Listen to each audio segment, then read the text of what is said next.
Так, давайте келесі нәрсеге барайық. Бізде А деген нәрсе бар. Так, қазақша алып қалыпты. А дейміз. Кстати, мен егер мына жерде қалайдан бәрін жазбай отырсын дейтін болсаңыздар, мысалы мысалы ұл дедім и тапты бассаласыздар, полный конструкция шығады, егер осындай тег болатын болса. А тура солай, мысалы А дедім, опа, шықты, көрдіңіздер ме? Міне, А деп жаздық. Бұл жерден мынандай сияқты обычный нәрсе емес та. Ішінде атрибутымен сразу жазылды href деген. Href деген бұл бізде А дегеніміз енді былайша айтқанда гиперссылка. Давайте тексерейік. Мысалы мына жерге жазып қояйық. Не деп жазсақ болады? Мысалы футбол. Обычный просто текст жазып салдым. Гиперссылка бізде қалай көрінеді? Гиперссылка міне бізде фиолетовый болып тұр, асты сызылған. И апарған кезде біздің курсорымыз адамның қолын көрсетеді, яғни басуға болады дейді. Басамыз, ештеңе өзгерген жоқ. Потому что бізде hrefте ештеңе жазылмаған. Обычно сайтты жасау барысында біз жерге просто осылай не қоя салады, решетка. Ол ссылка болады, тура сол сайтта қала береді. Бірақ мысалы салыстыру үшін давайте мына жерге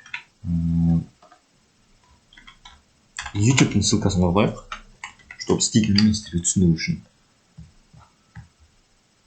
Обновить етеміз. Мінекей футбол деген ссылкамыз тұр, что-то көп болып кетті, білмеймін не үшін екен. Басамыз и по сути негізі YouTube-ке бару керек болған.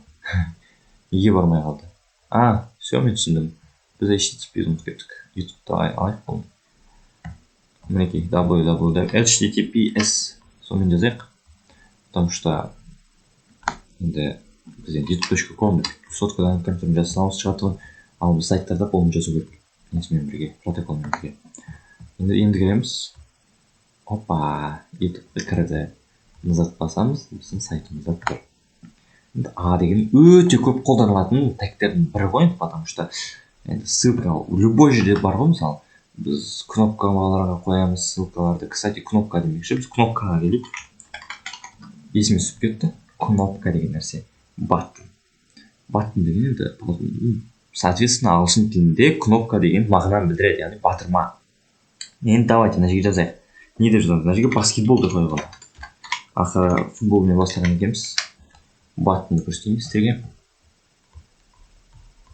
Вот. Кнопка. Кәдімгі кнопка. Басылмайды. Ештеңе жоқ. Тура жаңағы А секілді жасалады. Бұл жерде тоже солай ссылка қоя саласыздар hrefпен. Вообще түк қиындығы жоқ. CSS арқылы келесі, по-моему, нешінші сабақта ұмытып қалдым. CSS сабақтарында осы кнопкаларды стильдеп айтамыз. Мысалы, әдемі кнопкалар көресіздер, мысалы, YouTube-та, мысалы, какой-то біреудің каналына кіре салайық. Мысалы, мен подписаться дейді, осындай кнопканы жасауға болады, мысалы, басасыздар, сұр болып кетеді деген сияқты. Осының бәрі CSS-пен жасалатын нәрсе. Понимаете? Так что, ең бірінші осы нәрсені шығарып алу керек та, потому что қараңыздар, сіз мысалы бір кітаптың сыртын безендіресіз деп айтайық, сіз егер кітаптың жай мұқабасы әппақ қағаз болмаса, сіз нені безендіресіз. Сондықтан ең бірінші HTML-ді таза біліп алыңыз, одан кейін CSS-ге кірісесіз. Дұрыс па? Сондықтан да HTML-дің өзіндегі өзіңіздің базаңызды артырып алуларыңыз керек. Давайте келесіне барайық. HR деген бар бізде. HR деген не емес, там жұмысқа алу деген нәрсе емес. Көріп түсіндірейін. HR деген одинарный тег, көріп тұрсаңыздар. Ол бізде горизонтальная линия деп аталады. Мінекей. Көріп тұрсыздар ма мына сызықты? Жай ғана HR тегін енгізу арқылы біз осындай сызық жасаймыз бұл жерде. Енді бұл көп қолданылмайды, бірақ кейде бір бөлімдерді, главаларды бөлу керек кезде осындай сызықты қолданып жатамыз. Сондықтан оны да біле салған артық етпейді. Так, бізде таблица деген нәрсе бар. Ол бізде главный тег table деп аталады. Оның ішінде бізде td, th деген нәрсе бар. td, th. Так, давайте. Осылай жазылады, қателеспесем. ISDF. Енді бізде ойланып уақыт жоқ, сондықтан мен ойлаймын сіздердің де уақыттарыңыз менің де уақытым, сондықтан біріміздің уақытымызды сыйлап жасайық. Таблица мінекей пока осындай нәрсе. Таблицаға қатты ұқсамайды, иә? Ну давайте ұқсатып көрейік. Пока ұқсамай тұр. Так, тд-ға бөлек жазып көрсем қалай болады екен? Тек қана тд-ға жазатын болсам. Оны да бүйтеміз. Так, жанына кетті, иә? Ага, th, тағы да бірдеңке болған қателеспесем. td, th. Так. Давайте, кстати, біздің барлығымызда осындай ситуациялар болады. Мысалы, күнде істеп жүрген нәрсемізді тупо түсіндіре алмай қаламыз, білмей қаламыз. Ондай кезде бізде мынандай сайт бар. htmlbook деген сайт бар. htmlbook.ru. Оның барлығын сілтемесін сіздерге жіберемін. Бұл жерде HTML бойынша, CSS бойынша, сайт бойынша кез келген тегтар, атрибуттар, селекторлар, соның барлығы бұл жерде бар. Сондықтан бұл жерде қараңыздар, мінекей. Мына жерде HTML-дің барлық тегтері бар. Осы жерден сіз оның барлығын қалай жасалады, соның барлығын білуге болады. Так, бізге не керек еді? td, th. Table деп іздей салайын. Мен таблицаны қалай жасалған екен жерде. Так, тұрыстарда қарайсыз. Или не болмаса, мына жақта шетінде бар екен. Бізге керек нәрсе, мысалы таблица. Так. Для создания ячейки таблицы td, th. tr дейді. tr мен көрейік. Давайте. tr-ді көрейік. tr-ді ұмытып кеттім вообще жазуды. Мен сіздерге алдын ала осылай түсіндіру үшін барлығын блокнотыма жазып алғам. Егер сіздер ойлап отырсаңыздар, қайда қарап отыр, бұл жерден көшіріп отыр деп ойлап қалмаңыздар. Алдын ала барлығын ойланып, қандай тег бар деп ойланып отырмау үшін бәрін жазып қойдым да. И содан қарап есімде барын бәрін айтып жазып отырмын. Давайте былай жазайық. tr жұмыс жасаймын екен. Осы сәтті таблицаны қатты нетпеймін. Ұнатпаймын. Во, кішкене кетті, иә? Давайте еще. Жоқ, мына жер келмей қалды кішкене. Копир. Ой-ой-ой. Ставить. Ставить еттік. Қалай болады екен? Во, кішкене ұқсап келеді, таблицаға примерно. Енді ары қарай нету үшін, стилизовать үшін, по сути, бізге CSS керек. Так что осы жермен пока таблица тәмам. Енді қазір ойлауларыңыз мүмкін. Примерно, таблица не керек маған, мына жер не керек. Мысалы, қараңыздар, визуально бәрі онша емес көрінеді, қараңыздар. Жай ғана ақпарат, жай фото, жай текст.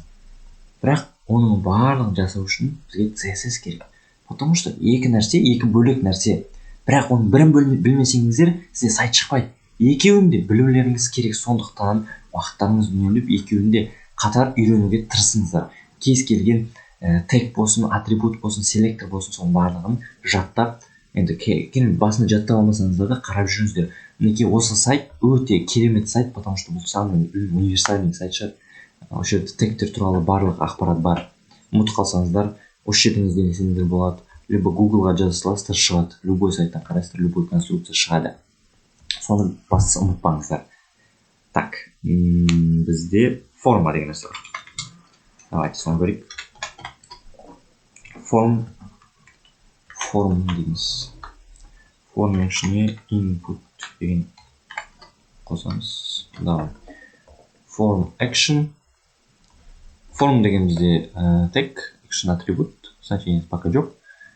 Input деген бізде одинарный тег, оның ішінде type деген атрибут бар, яғни текст деп тұр, яғни біз текст жаза аламыз. Көрейік. Ол қандай бізде конструкция. Форма деген барлықтарыңыз білетін шығарсыздар. Міне, осындай нәрсе. Нешеге мысалы жазасыздар. Жібересіздер деген секілді. Мысалы жазылып тұрады там. Осы курсқа тіркелу үшін сіз осы жерге нөміріңізді қалдырып кетіңіз деген сияқты нәрсе тұрады сайтта. И сіз мына жерге жазасыздар. Мына жерге бірақ мен номер жаза алмаймын, потому что бізде текст деген нәрсе бар осы жерде. Мына жерде тексттен бөлек, кстати, number деген нәрсе бар. Так. Копировать. Так болды.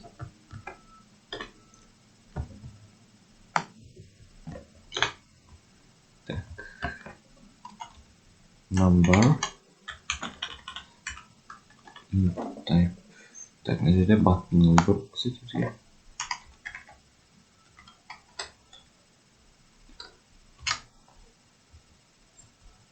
Көрейік. Дұрыс болды ма, болған жоқ па? Вот. Мына жерге біз жазамыз. Мына жерде понятно сан.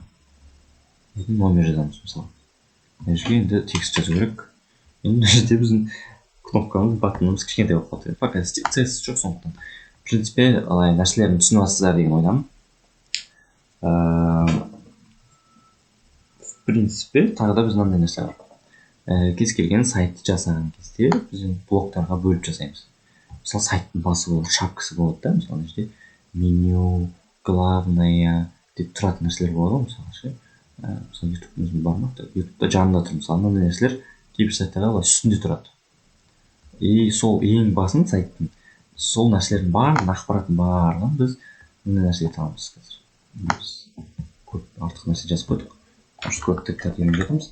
Біз header деген тек бар. Header бар. Бізде header бар және footer бар. Енді түсініп тұрсаңыздар, header енді басы, footer аяғы. Олар тек қана бір реттен жазылады. Footer енді сайттың төменгі жағында, ең төменгі элементтер осы футердің ішінде болады, ал headerде ең жоғарғысы, яғни ең бастапқысы болады. Ал ортасында көп рет section жазыла береді. Бесконечно просто миллион сізде секция болса, сонша рет section жазыла береді. Осының барлығы соның ішінде жазылады. Так, тағы да не бар бізде?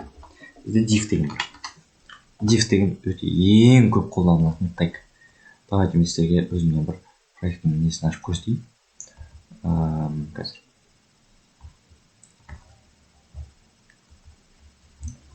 Мына жерде не жасағам? Осылай жасағам. Ненің сайтын, кинотеатрдың сайтын жасағам.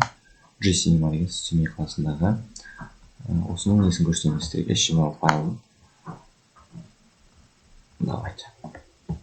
Вот, қараңыздар, бұл өте ауқымды, бұл жерде неше түрлі нәрсе бар. Кстати, кез келген код жазған кезде осылай визуально былай жасаңыздар. Каждый уровеньді келесі неге апарып отыр. Осылай әдемі көрінеді. Тексереде, мысалы мына қараңыздар, таблица тұр. Міне қалай жасағанбыз? Table, tr-шпен жасаған екенбіз. td-мен де жасаппыз. Міне, көріп, таблицамыз қай жүр тұр. Міне, таблицамыз осындай жасалғанда, киноның бағасы, фильм, уақыты, жанр, бәрін таблицаны арқылы жасағанбыз. Мысалы, мына жерде кнопка бар. Купить билет деген. Анимация арқылы мынандай нәрсе жасадық. Өзі ауысып тұрады, бассаңыздар да ауысады. Мыналар мінекей кнопкалар. Басамыз, кейбірге келеді, адреске келеді, контактке келеді, фильмға келеді деген секілді. Біздің логотипіміз пока ссылкасы жоқ, конечно. Вот, қараңыздар, мына нәрсе, қызыл тұрған нәрсе, ол бізде header. Headerде жазылған. Мына каждый, мысалы, мына бөлім бір section, мына бөлім бір section, мынау бір section, мынау бір section, мынау бір section. Осылай каждый, понимаете, бір секцияны қойып отырсыздар sectionға. И енді пока сіздер header, section, footerді түсінбеулеріңіз мүмкін. Қалған жарайды, там текст, заголовок, фото, там ссылканы бәрін түсінесіздер, бірақ осы секцияларды түсінбеулеріңіз мүмкін. Оны біз проект жасаған кезде дұрыстап түсіндіріп кетеміз сіздерге, потому что көп нәрсе жетіспейді да, и жалғыз өзін түсіндіру как-то қиын. Сондықтан алдыңғы сабақтарда, по-моему, 8-9 сабақта ма қателеспесем, біз проект жасаймыз, өзім жасап көрсетемін сіздерге. И сол проект жасаған кезде мен сіздерге көрсетемін, сіздерге қалай қолдану керек. Мысалы, қараңыздар, div мына жерде бүкіл жерде бар. Div class timetable. Мінекей, div container. Divті қалай түсіндірсем болады оның не екенін? Divте бір ол бізде бір блок сияқты тұр. Анау секция болды ғой бізде. Section болсын, header болсын. Ал div деген ол бізде блок. Мысалы, давайте. Мысалы, мына нәрсе тек қана осы менюдің өзі бір блок. Мына анимация ол бір блок.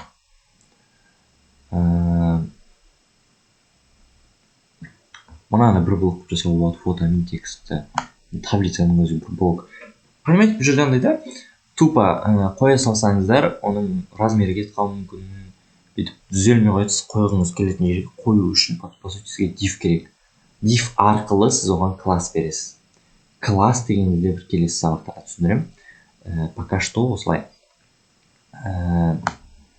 дифті жалпы енді осы жерден біраз мысалы HTML-ді негізінде қатты көп нәрсені біліп қажет емес та, но білу керек нәрселер бар. Мысалы div бар, мына класс деген нәрсе бар, секция бар. Осының барын түсіндіру үшін бізге CSS керек. Проект жасап жатқан кезде по ходу түсіндіргенге жеңіл нәрселер да олар. Ал қазір оның құр өзін осылай ештеңе жасамай түсіндіру кішкене ауырлау. Бұл жерден мен сіздерді енді бастапқы нәрселермен таныстырып жатқандықтан оның барлығын бірден алып кету оңай болмайды. Сондықтан сіздерде барынша шыдамдылықпен қарап, берілген ақпаратты барынша түсінуге, қабылдауға тырысуыңыз керек. Енді көрейік біздің не шықты вообще. Frontend kick. Енді біз бірнеше тегтермен таныстық. Бірнеше емес, бірнеше ондаған 20 шақты тегпен таныстық, қателеспесем. Тегтің не екенін бүгін білдіңіздер. Атрибуттың не екенін білдіңіздер. Атрибуттың значениесі не екенін білдіңіздер. Самый базовый 20 тегпен таныстыңыздар. 20 даже одан көп болуы мүмкін да. HTML файлдың конструкциясы қалай жазылатынын таныстыңыздар. Head'те бізде айтып өткенімдей сайтта бізге көрінбейтін ақпарат беріледі. Яғни ол в основном ондай қалайтсам в основном бір маңызы бар, бірақ бізге көрінбейтін ақпаратты. Ал body'де, яғни сайттың денесінде, телосында бізде осы сайтта көрінетін барлық ақпарат беріледі. Кстати, CSS файлында қосу үшін біз осы head'тің ішіне жазамыз конструкцияны. Length тілді жаздық. Енді мен ойлаймын, бүгінше сіздерге мынау ақпараттың өзі тіптен біршама пайдалы, керекті ақпарат деп ойлаймын, потому что мыналарды білмесеңіздер, сіз ары сайт жасай алмайсыз. Сондықтан осы тегтердің барлығымен жақсы разбираться етіп үйреніп алсаңыз дұрыс болады. Бүгін біздің HTML сабағымыз енді пока что тәмам. Біз бұл HTML сабағын екіге бөлдік. Енді қазір ортасынан алып бөліп қоямын. Біреуін 3-ші күнге, біреуін 4-ші күнге. 4-ші күні амандасып үлгерген жоқ, потому что барлығын бірге түсірдім. И оны бір күнде қабылдау сіздерге кішкене қиындау болды. Сондықтан оны екі бөліп 2 күнге саламын. Кішкене сіздер қорытсын, тапсырмаларды орындап үлгерсін деген ниетпен. Қазір қандай тапсырма беретінімді мен сіздерге жалпы осы видеороликтің астында емес, Telegram каналда сізге сообщениеде тұрады. 3-ші күн тапсырмасы, 4-ші күн тапсырмасы деп. Сол тапсырмаларды орындап, маған жіберуді ұмытпаңыздар. Потому что тапсырманы орындау ол алынған ақпаратты практикада орындау керек. Маған жібермесеңіздер де өздеріңіз орындаңыздар. Потому что сіздер оқып жатырсыздар тек қана өздеріңіз үшін. Сондықтан да бүгінгі сабақ осымен тәмам. Назарларыңызға рахмет, пайдалы болды деген үміттемін. Келесі сабақтарда кездескенше.